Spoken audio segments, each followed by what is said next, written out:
On les a tout fait, on les a tout testés. Et la meilleure province, c'est Montréal. C'est Québec. Oh, ça va pas ici.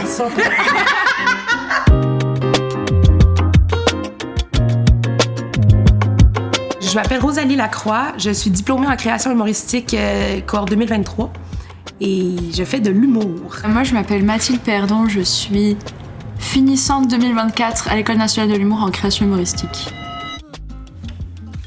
Vous êtes originaire d'où? Moi, je suis originaire de Rockland, en Ontario, qui est proche d'Ottawa. Et j'ai habité là toute ma vie. Moi, je suis française et je viens du sud-est de la France. Et avant de venir ici, j'habitais à Marseille.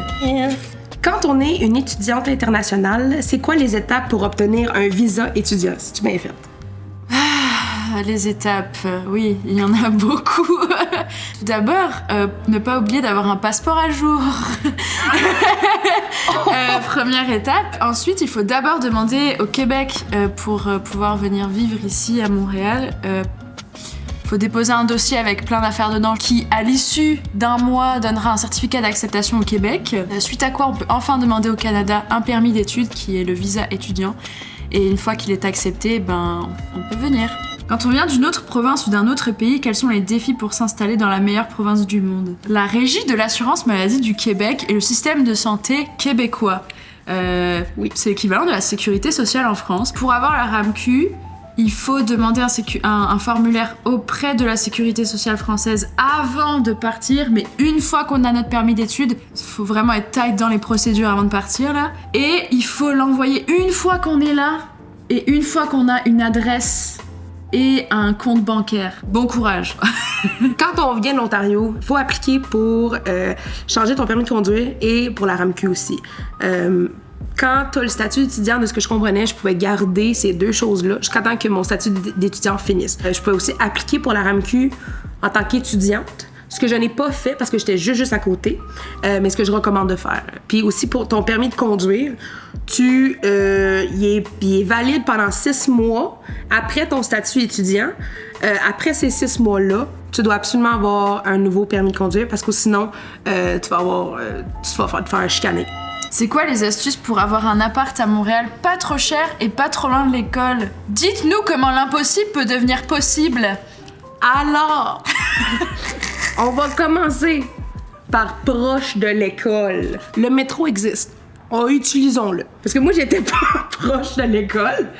Puis je me donnais 1 heure au moins là, pour faire le trajet et j'ai survécu, ça s'est super bien fait. Maintenant, abordable et proche d'une station de métro, bonne chance. Sinon, on peut vous donner des trucs. Sur Facebook, il y a plein de pages, de groupes Facebook avec des apparts. Il y en a un pour à peu près tous les quartiers. Il y en a pour de la colocation. Il y en a pour des 4,5 spécifiquement, des 5,5. Il y en a pour de tous les goûts. Puis tu peux soit être un peu voyeur puis regarder les offres que tu veux, ou tu peux toi-même faire une demande puis écrire ce qui faudrait, là, ce que tu veux. Fait que ça, c'est un bon truc quand même là, pour voir les options. Facebook. Et pour les Français, les baux durent 1 an puis ils sont pas vraiment modulables et ils démarrent tous le 1er juillet pour des raisons que je n'ai pas. Si vous avez des déménagements à faire, organisez-vous vraiment à l'avance parce que le 1er juillet, c'est le chaos ici. Tout le monde déménage en même temps. Ne louez pas d'appartement depuis la France. Vous savez pas ce que vous prenez. On peut avoir de belles annonces sur Internet qui, au final, sont complètement fausses dans la vraie vie. Comment mener sa vie d'étudiante dans une grande ville aussi cool que Montréal? Moi, ma vie étudiante à Montréal, ça a été vraiment le fun à découvrir parce que à la fois, j'ai vite commencé à travailler. Fait que j'avais un petit réseau là, quelque chose de stable. Il y a des gens que je commençais à découvrir les gens de Montréal. Après ça, il y a l'école. T'as quand même un bon réseau là, quand t'es à l'école, là, t'es avec les mêmes personnes. Fait que c'est ça.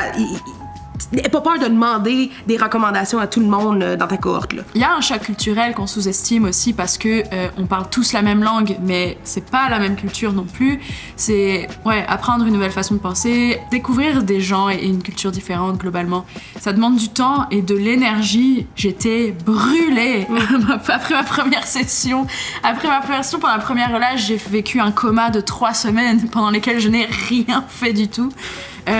C'était, une adaptation. La vie à Montréal est chère aussi, donc apprendre à connaître des bons plans pour pas payer ses coupes de cheveux $60, hein. J'ai trouvé la seule solution que j'ai trouvée. Qu'est-ce que vous préférez de Montréal à part tout? Ce que je préfère à Montréal, aussi cheesy que ça sonne, c'est vraiment le monde que j'ai rencontré ici.